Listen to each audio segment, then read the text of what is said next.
নূর তো দূরের কথা, আল্লাহর জান্নাতের চাইতেও দামি, আল্লাহর আরশের চাইতেও দামি এমন একটা মাটি, সেই মাটি দিয়ে আল্লাহ তাআলা সৃষ্টি করেছেন। নূর তো আরো পরে, কিন্তু আমরা আল্লাহর রাসূলের উপর অতি ভক্তি দিয়া আমরা বলি যে না, নবী নূরের তৈরি। আমি যে সূরা আপনাদের সামনে তেলাওয়াত করেছি, এই সূরার নাম হলো সূরাতুল কাউসার। আল্লাহ তাআলা পবিত্র কালামুল্লাহ শরীফে ছোট্ট ছোট্ট দুইখানা সূরা নাযিল করেছেন।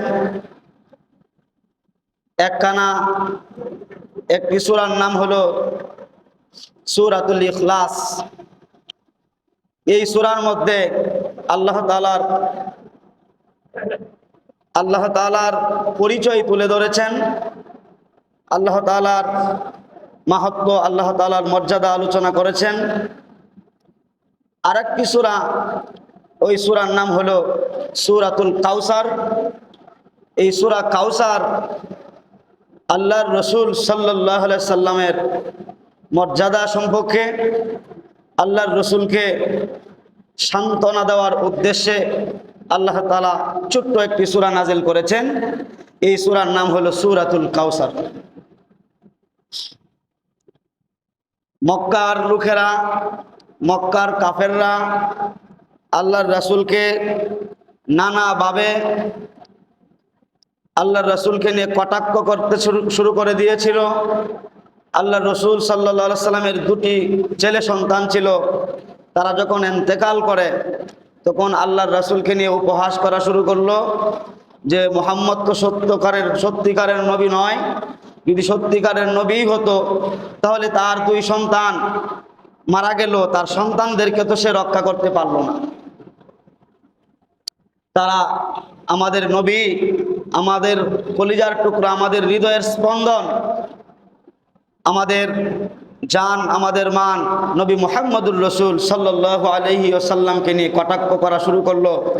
আল্লাহর রাসূলের সামনে পিছনে আল্লাহর রাসূলকে বিভিন্নভাবে নানাভাবে কষ্ট দিতে শুরু করলো, আল্লাহর রাসূলকে নিয়ে কটাক্ষ করতে শুরু করলো। এক পর্যায়ে আল্লাহর রাসূলের নাম রেখে দিল, আল্লাহর রাসূলকে উপহাস করার জন্য নাম রেখে দিল। নাম রাখলো কি? মুহাম্মদ আক্তা। মুহাম্মদ আমরা আঞ্চলিক ভাষায় যেটাকে বলি আক্তা শব্দের ব্যাখ্যা করি হলো আটকুরা, সন্তানহীন। আমরা আঞ্চলিক ভাষায় যে সন্তানহীন কেউ থাকলে আমরা বলি আটকুরা।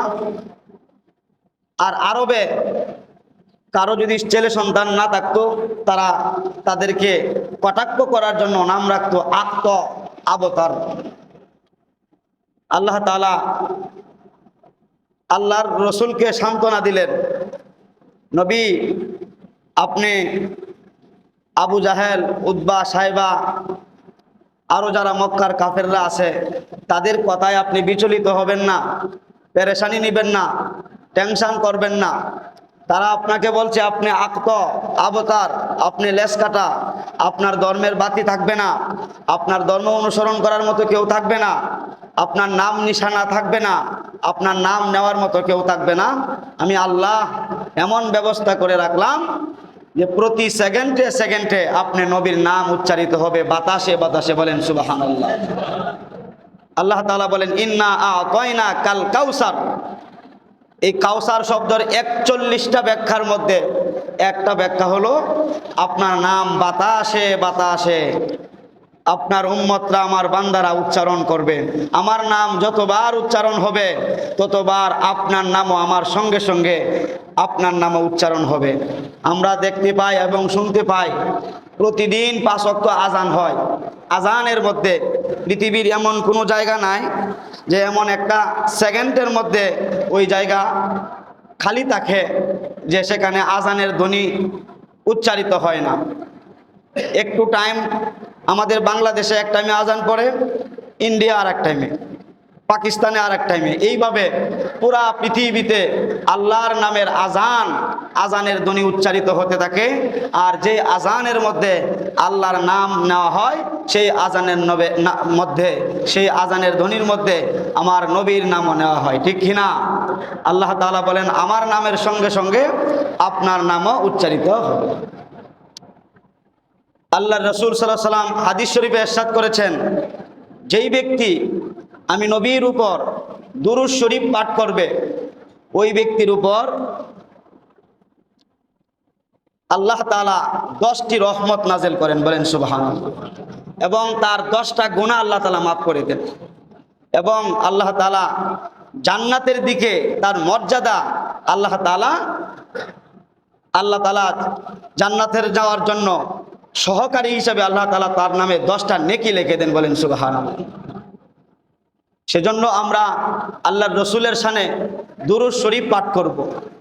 আল্লাহ রসুল সাল্লাল্লাহু আলাইহি সাল্লামকে সাহাবীরা জিজ্ঞাসা করলেন, ইয়া রাসূলুল্লাহ, আপনার উপর আমরা কিভাবে দুরূদ শরীফ পাঠ করলে আপনি নবী সন্তুষ্ট হন? আল্লাহ রসুল সাল্লাল্লাহু আলাইহি সাল্লাম সাহাবীদেরকে তখন এই দুরূদ শরীফ শোনালেন। আল্লাহুম্মা সাল্লি আলা মুহাম্মাদ ওয়া আলা আলি মুহাম্মাদ কামা সাল্লাইতা আলা ইব্রাহিম ওয়া আলা আলি ইব্রাহিম ইন্নাকা হামিদুম মাজিদ। আল্লাহুম্মা বারিক আলা মুহাম্মাদ ওয়া আলা আলি মুহাম্মাদ কামা বারাকতা আলা ইব্রাহিম ওয়া আলা আলি ইব্রাহিম ইন্নাকা হামিদুম মাজিদ। হে আমার সাহাবীরা, আমি নবীর উপর যদি তোমরা এই দুরূদ শরীফ পাঠ করো, আমি নবীর কলিজা ঠান্ডা হয়ে যায়, আমি নবী খুশি। আমার উপর যদি তোমরা এইভাবে দুরূদ শরীফ, এই দুরূদ ইব্রাহিম পাঠ করে আল্লাহর রসুল সাহাবীদেরকে শিক্ষা দিলেন, যদি তোমরা এই দুরূদ পাঠ করো আমি নবী সন্তুষ্ট, বলেন সুবহানাল্লাহ। সেজন্য আমরা প্রতিদিন একটা সময় আমরা দিব দুরূদ শরীফ পাঠ করার ক্ষেত্রে। আমরা বেশি বেশি করে দুরূদ শরীফ পাঠ করার জন্য চেষ্টা করব এবং আমরা দুরূদে ইব্রাহিম বেশি বেশি করে পাঠ করব। আমরা আহলুস সুন্নাত ওয়াল জামাতের আকীদা হলো নবী হাজির নাজির না, নবীজি এসে আমাদের মজলিসে উপস্থিত হন না। আল্লাহ রাসূল সাল্লাল্লাহু আলাইহি ওয়াসাল্লাম আর এক হাদিসে বলেছেন, পৃথিবীর কোনো প্রান্ত থেকে আমার উম্মতরা যদি, আমার কোনো উম্মত আমার উপর দুরূদ শরীফ পাঠ করে, আল্লাহর প্রেরিত ফেরেশতা মোতায়েন করে রেখে দেওয়া হয়েছে, ওই ফেরেশতারা আমি নবীর রওজা আতহার পর্যন্ত তারা পৌঁছায় দেয়। কোন উম্মত যদি আমি নবীর রওজা আতহারে এসে, আমি নবীর কবর মোবারকের পাশে এসে আমি নবীকে সালাম প্রদান করলো, আমি নবী নিজের কানে শুনি এবং আমি নবীর পক্ষ থেকে কবরের ভিতর থেকে আমার উম্মতের সালামের জবাব দেই। আর যদি পৃথিবীর কোনো প্রান্ত থেকে আমার কোনো উম্মত দুরূদ শরীফ পাঠ করলো, আমার উপর সালাম প্রদান করলো, আমি বিশ্ব নবীর কাছে আল্লাহর ফেরেশতারা ওই দুরূদ এবং সালাম পৌঁছায়া দেয়। অতএব আমাদের আকীদা হলো, আহলুস সুন্নাত ওয়াল জামাতের আকীদা হলো, নবীজি আসেন না, নবীজি আসলে নবীজির সম্মান বাড়ে না। নবীজি যদি রওজা আতহারে থাকেন, নবীর কাছে যদি ফেরেশতার মাধ্যমে দুরূদ শরীফ বা সালাম পৌঁছানো হয়, তাহলে নবীর সম্মান আরো বাড়ে। নবীজি যদি আমাদের দুরূদের প্রতি কাঙ্গাল হয়ে আমাদের কাছে আসতেই হয়, তাহলে নবীজির শান কি হয় না, বাড়ে না। এটা হলো আহলুস সুন্নাত ওয়াল জামাতের আকীদা। আহলুস সুন্নাত ওয়াল জামাতের আকীদা হলো আমাদের নবী হলো মহামানব, আমরা হলাম মানব, আমরা হলাম মানুষ, কিন্তু আমাদের নবী হলো মহামানুষ। ও কিভাবে? এটার মধ্যে সৃষ্টিগতভাবে আল্লাহ তারতম্যতা রেখেছেন। এটা কিভাবে? এই পৃথিবীর জমিনে যেই জায়গায় শিরিক হয়, শিরিক আল্লাহকে ছাড়া অন্য কাউকে সেজদা করা হয়, ওই জায়গাগুলো হলো সবচাইতে নিকৃষ্টতম জায়গা। তার চাইতে একটু ভালো জায়গা হলো পাঞ্জেগানা মসজিদের জায়গা, তার চাইতে আর একটু ভালো জায়গা হলো মসজিদের মাটি, মসজিদের জায়গা। এই মসজিদের চাইতে আরো ভালো, আরো দামি মাটি হলো বাইতুল মুকাদ্দাস, ফিলিস্তিনের মাটি। এই বাইতুল মুকাদ্দাস ফিলিস্তিনের মাটির চাইতে আরো বেশি, আরো বেশি, আরো দামি জায়গা হলো মদিনা শহরের মাটি, বলেন সুবহানাল্লাহ। এই মদিনা শহরের মাটির চাইতেও আরো বেশি দামি হলো মক্কাতুল মুকাররমার মাটি, বলেন সুবহানাল্লাহ। মক্কাতুল মুকাররমার চাইতেও দামি হলো জান্নাতের মাটি, লৌহ কলম, আরশ কুরসি। এর চাইতেও বেশি দামি হলো আল্লাহর রাসূল সাল্লাল্লাহু আলাইহি ওয়াসাল্লাম যেই জায়গায় শায়িত আছেন, যেই জায়গায় শুয়ে আছেন রওজা আতহারে, আল্লাহর রাসূলের পিঠ মুবারকের নিচে যেই মাটি, এই মাটি লৌহ কলম জান্নাত চাইতে আল্লাহর আরশ কুরসি হইতেও আরো বেশি দামি হলো আল্লাহর রাসূলের পিঠ মুবারকের নিচে যেই মাটি আছে সেই মাটির দাম। কেন? আল্লাহ তাআলা বলেন মিনহা খলাকনাকুম ওয়া ফিহা নুঈদুকুম ওয়া মিনহা নুখরিজুকুম তারাতান উখরা। তোমাদেরকে আমি যেই মাটি থেকে সৃষ্টি করেছি, ওই মাটি থেকে তোমাদেরকে আমি সৃষ্টি করেছি, আবার ওই মাটির ভিতরে তোমার ইন্তেকালের পরে তোমাকে শোয়ানো হবে, এবং কাল হাসরের ময়দানে আমি আল্লাহ রব্বুল আলামিন সেই মাটি থেকে আবার তোমাদেরকে উত্তোলন করব। মিনহা খলাকনাকুম ওয়া ফিহা নুঈদুকুম ওয়া মিনহা নুখরিজুকুম তারাতান উখরা। এই আয়াতে আল্লাহ তাআলা বলেন তোমাকে যেই মাটি থেকে সৃষ্টি করা হয়েছে সেই মাটিতেই তোমাকে ইন্তেকালের পর আবার শায়িত করা হবে, আবার তোমাকে হাসরের মাঠে ওই মাটি থেকেই তোলা হবে। সেজন্য মুফাসসিরিনে কেরাম, মুহাদ্দিসিনে কেরাম ঐক্যমত পোষণ করেছেন যে আল্লাহর রাসূল সাল্লাল্লাহু আলাইহি সাল্লামকে যেই মাটি থেকে সৃষ্টি করা হয়েছে ওই মাটির দাম আল্লাহর আরশ কুরসি জান্নাতের চাইতে আরো বেশি দাম, বলেন সুবহানাল্লাহ। কারণ আল্লাহর পরেই যার মর্যাদা তিনি হলেন আমাদের দয়ার নবী, মায়ার নবী হযরত মুহাম্মদ মুস্তাফা সাল্লাল্লাহু আলাইহি ওয়াসাল্লাম।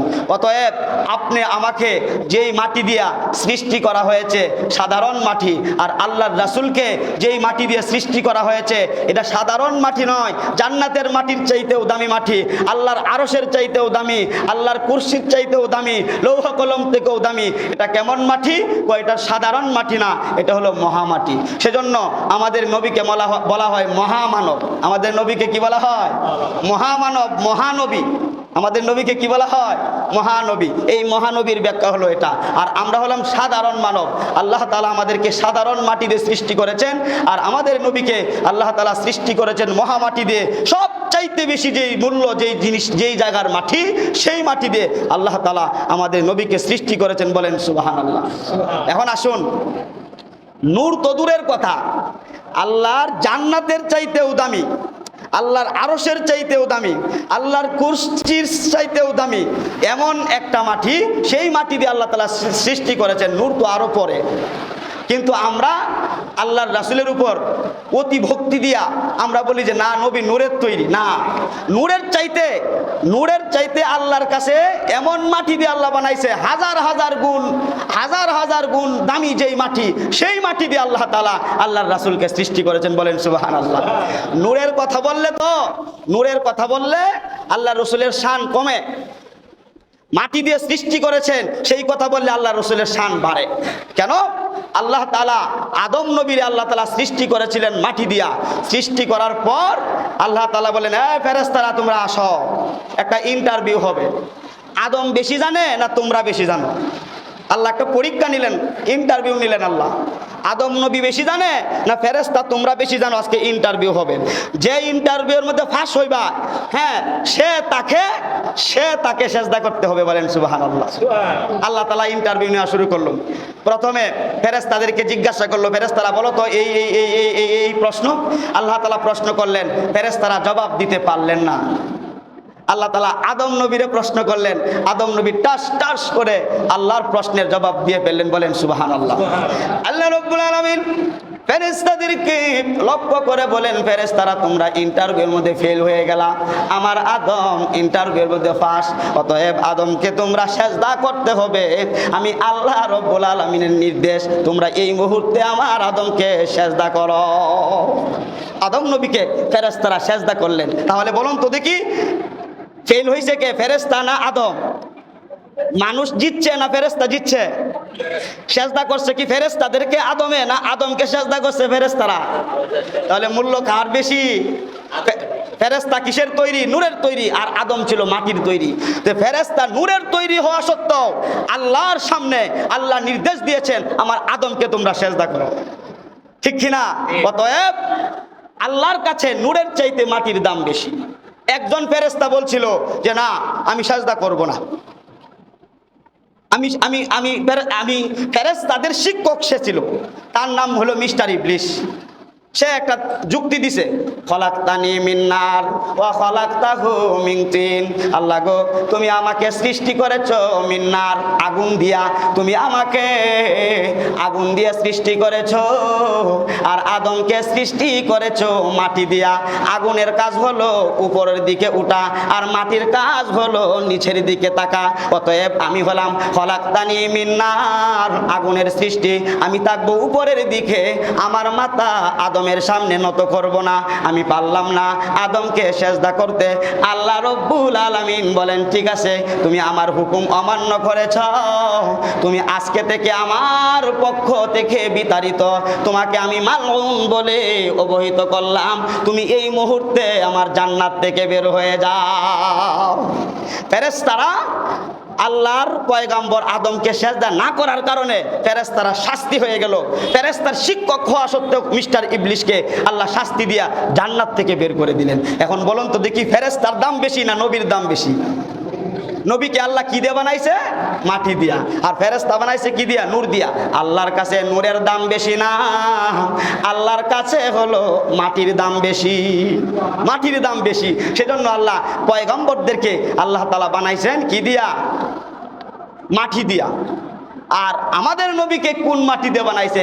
এমন যেমন তেমন মাটি না, আমাদের নবীকে এমন মাটি দিয়ে বানাইছে, জান্নাতের চাইতেও যেই মাটির দাম বেশি, মদিনার মসজিদের চাইতেও যেই মাটির দাম বেশি, মক্কা মসজিদের চাইতেও যেই মাটির দাম বেশি, আরশ কুরসি লৌহ কলমের চাইতেও যেই জিনিসের দাম বেশি, এমন এক মাটি দিয়া আল্লাহর রাসূলকে সৃষ্টি করেছেন। এই মাটিটাকে বলা হয় মহামাটি। এই মাটিটাকে কি বলা হয়? মহামাটি। অতুলনীয়, অনুপম, এই যেই মাটির কোনো তুলনা নাই, আমাদের নবীজির কোনো তুলনা নাই, আল্লাহর পরে যার স্থান। অতএব সেজন্য আমাদের নবীকে যেহেতু মহামাটিতে বানানো হয়েছে, আমাদের নবীকে আমরা বলি মহামানব। আর আমরা যেহেতু সাধারণ মাটি দিয়া, হাদিসের মধ্যে আছে আল্লাহর কুদরতি হাতে একটা খাবলা দিছে পৃথিবীর জমিনে, এই পৃথিবীর জমিনে যেখান থেকে যেই খাবলার মধ্যে এই মাটি আসছে, সেখান থেকে সেই বান্দাকে আল্লাহ তাআলা বানাইছেন। আমাদেরকে সাধারণ মাটি দিয়ে আল্লাহ তাআলা বানাইছেন, সেজন্য আমরা হলাম সাধারণ মানব, আমাদের নবী হলো মহামানব। বলেন সুবহানাল্লাহ।